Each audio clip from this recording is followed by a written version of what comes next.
ইফতারে এরকম একটা আইটেম থাকলে আর কি লাগে, আর যেটা খেতে হবে একদমই দারুণ। এরকম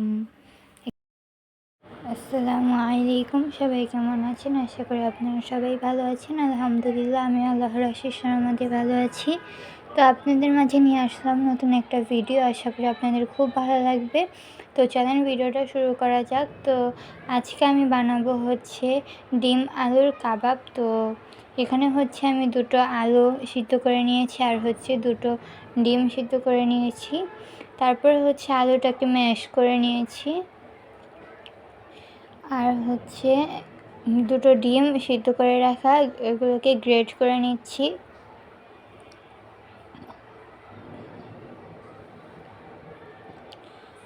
আপনাদের কাছে যদি আজকের এই ভিডিওটা ভালো লেগে থাকে তাহলে লাইক দিয়ে সুন্দর একটা কমেন্ট করে যাবেন, আর যারা চ্যানেলে নতুন আছেন অবশ্যই সাবস্ক্রাইব করে দেবেন। তো এখানে হচ্ছে তারপর আমি পুদিনা পাতা নিয়ে নিয়েছি পরিমাণ মতো, মানে একটু টেস্ট অনুযায়ী। আর পুদিনা পাতাটা একটু গ্রান হলে একটু মজা লাগে। যাই হোক, তারপরে হচ্ছে এখানে পেঁয়াজ নিয়ে নিয়েছি, আর হচ্ছে কাঁচামরিচ পরিমাণ মতো, আর হচ্ছে 1 চামচের একটু কম মরিচের গুঁড়ো, হলুদের গুঁড়ো, ধনিয়ার গুঁড়ো, আর হচ্ছে গরম মশলার গুঁড়ো নিয়ে নিয়েছি। তারপর হচ্ছে পরিমাণ মতো লবণ দিয়ে এগুলোকে ভালোভাবে মাখিয়ে নিচ্ছি।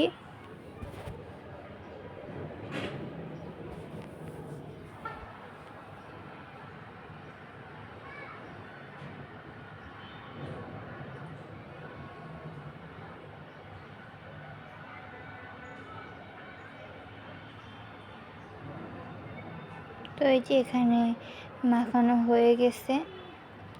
তারপর হচ্ছে আমি এখানে পরিমাণ মতো বেসন দিয়ে দিয়েছিলাম। আপনাদের কাছে যদি বেসনটা না থাকে তাহলে কর্নফ্লাওয়ারটা দিতে পারেন। তারপরে দিয়ে আমি ভালোভাবে মাখিয়ে নিয়েছি। ওই ভিডিওটা স্কিপ হয়ে গেছে। তো যাই হোক, এখানে হচ্ছে তারপরে আমি কাবাবের মতো শেপ দিয়ে নিয়েছি, হাতে একটু তেল মাখিয়ে নিয়েছি। তারপর হচ্ছে একটু এটা নিয়ে একটু গোল গোল করে তারপরে চ্যাপটা করে সাইড দিয়ে করে নিয়েছি। তারপরে এই কাবাবটা হয়ে গেছে।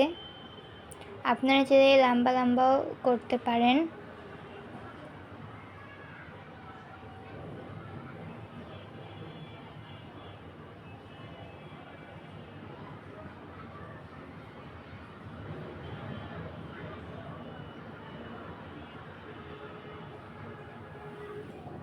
আমার হচ্ছে এখানে মানে দুটো আলু আর দুটো ডিম দিয়ে 14টা কাবাব হয়েছে।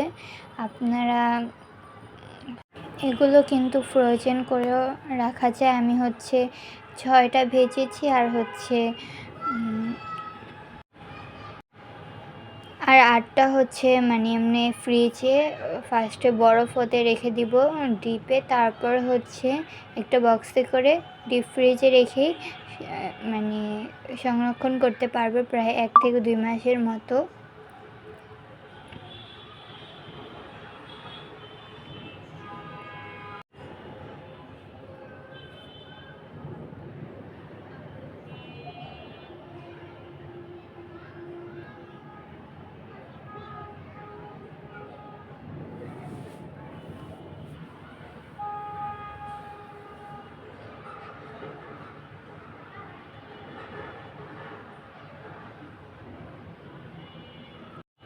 তো তারপর হচ্ছে এখানে আমি তেল গরম করে নিয়েছি একটা প্যানে।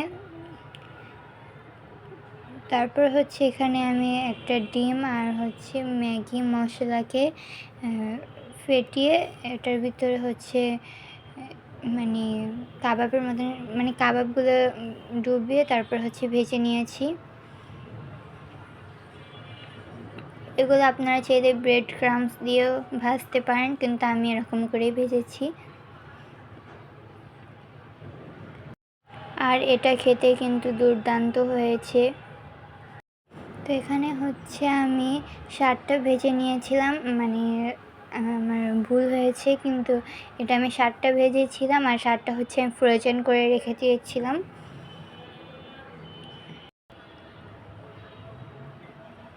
আর এই রেসিপিটা কিন্তু রমজানে ইফতারে একদম স্পেশাল একটা রেসিপি, একদম মানে দুর্দান্ত লাগে এটা খেতে।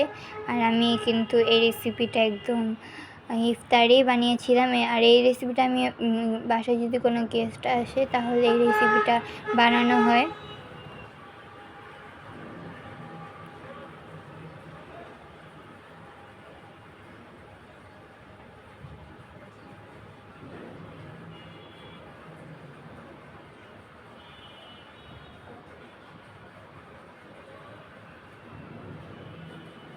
তো এই যে এগুলোকে আমি উল্টিয়ে পাল্টিয়ে একদম কালো করে ভেজে নিয়েছি।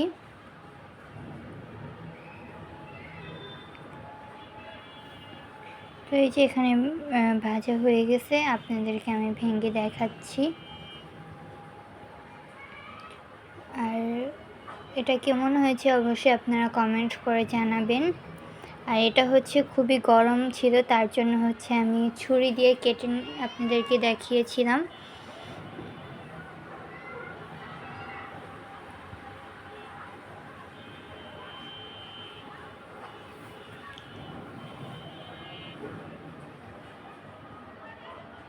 তো সবাই ভালো থাকবেন, সুস্থ থাকবেন। আর আজকের ভিডিওটা এই পর্যন্তই। আল্লাহ হাফেজ, আসসালামু আলাইকুম।